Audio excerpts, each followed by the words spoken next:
Special update পাওয়ার জন্য subscribe করে bell আইকনে ক্লিক করতে ভুলো না। ছুটি শতরূপাকে বলে ওদেরকে তুমি বেরিয়ে যেতে বলো। শতরূপা বলে আমি কোনোদিনও অভির বাবার ব্যবসার ব্যাপারে কথা বলিনি, তুই কেন বলছিস? ঠিক আছে, ওরা চলে যাওয়ার পর না হয় আমি বলবো, এখন চুপ কর। কিন্তু ছুটি শতরূপাকে সমানে বলে যায় ওদেরকে বের করে দিতে। ওদিকে ঝুমকি হিরণময়ের আলমারি থেকে টাকা হাতানোর সময় হিরণময় এসে দেখে নিয়ে বলে তুমি আমার ঘরে কি করছো? তখন ঝুমকির হাত থেকে টাকাগুলো ভয়ে পড়ে যায়। এদিকে ছুটি সমানে রুদ্র ও রোমাকে খুনি বলে বাড়ি থেকে বেরিয়ে যেতে বললে ছুটির কথা কেউই শুনতে চায় না। তখন রুদ্র রেগে গিয়ে ছুটিকে বলে তুমি কে, পুলিশ না উকিল যে আমাদেরকে বিচার করছো?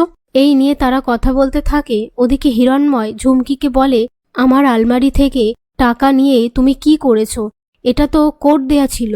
ঝুমকি বলে না না, তোমার আলমারিটা খোলাই ছিল। কিন্তু এই কথায় হিরণময় বিশ্বাস করতে না চাইলে ঝুমকি নাটক করে বলে আমি নিজেকে শেষ করে দেব। তখন হিরণময় গিয়ে বাধা দেয় আর ঝুমকির নাটক করে ছুটি আশ্রয় বাড়িতে যা যা করত সেই কথাগুলো হিরণময়কে ইমোশনাল ভাবে বললে হিরণময় ঝুমকির প্রতি গলে যায় আর ঝুমকিকে অনেকগুলো টাকা দিয়ে দিলে ঝুমকি খুশি হয়ে যায়। আর এই সমস্ত কিছু আড়াল থেকে মিঠুন ঝুমকির নাটক দেখে অবাক হয়ে যায়।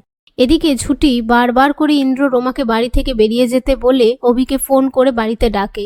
পাশ থেকে অভির বাবাও চিৎকার করে বলে তুই আজকে বাড়িতে আয়, একটা হেস্তনেস্ত হবে।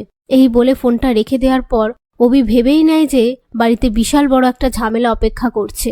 এদিকে রুদ্র বলে আমরা অনেক অপমান সহ্য করে নিয়েছি, আমরা আপনাদের সাথে বিজনেসটা করব না। এই বলে বেরিয়ে যাওয়ার সময় অভির বাবা ছুটিকে বলে তুমি সরো না এখান থেকে। এই বলে তাদেরকে রিকোয়েস্ট করে বাড়ি থেকে বেরিয়ে না যেতে। কিন্তু তারা সেখান থেকে চলে যাওয়ার পর অভির বাবা হুমড়ি খেয়ে দরজার সামনে পড়ে যায়। সেটা দেখে ছুটি বাবা বলে চিৎকার করে ওঠে।